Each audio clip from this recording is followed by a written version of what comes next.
నిర్గమాకాండంలో 23:19 చూసినప్పుడు, నీ భూమి ప్రథమ ఫలములో మొదటి వాటిని దేవుడైన యెహోవా మందిరమునకు తేవాలి. ప్రథమ ఫలములను ఎక్కడికి తేవాలి? ప్రభు అయిన యెహోవా మందిరమునకు తేవాలి. మేకపిల్లను దాని తల్లి పాలతో ఉడకపెట్టకూడదు, అంటే అర్పణ చేసిన తర్వాత. ఈ యొక్క ప్రభు చిత్తాన్ని మనము గమనించుచూ ఉన్నాం.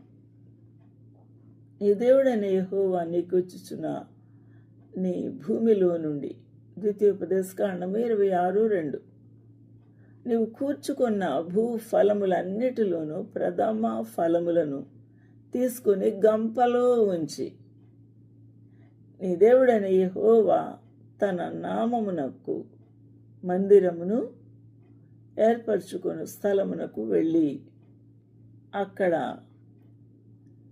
యాజకుని ఎదుట ఆ పంటను తీసుకొని వెళ్ళాలి.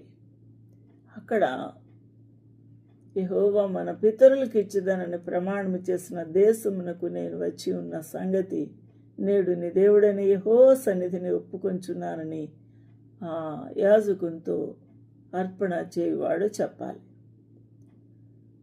ఎవరైతే ఈ విధంగా వారి యొక్క ఆస్తిలో, వారి యొక్క ప్రథమ ఫలములలో అర్పణ తీసుకొని వచ్చి బాధ్యతగా ప్రభు చిత్తము నెరవేరుస్తారో, వారి జీవితంలో ఏమి ఆశీర్వాదములు దాచి ఉంచి ఉన్నాడో మనం ఇక్కడ చూడవచ్చు.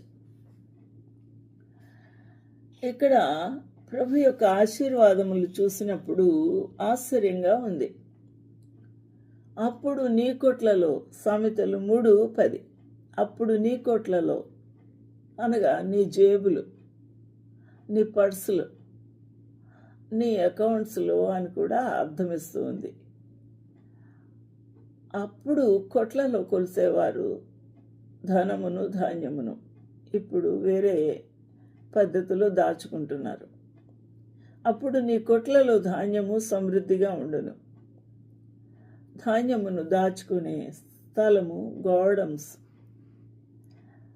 వాటిని కొట్లు కూడా అని అంటారు. కాబట్టి నీ గానుగులలో నుండి కొత్త ద్రాక్షారసము పైకి పొరలిపారును. ద్రాక్ష తోటల నుంచి పండ్లు కోసి వాటిలో నుంచి ద్రాక్షారసమును తీస్తూ ఉన్నప్పుడు అవి పొంగి పొర్లి పారుతాయంట. కాబట్టి ఈ విధమైన ఆశీర్వాదము ప్రభు సమృద్ధిని ఇస్తూ ఉన్నాడు. నీ కొట్లలో ధాన్యము సమృద్ధిగా ఇస్తూ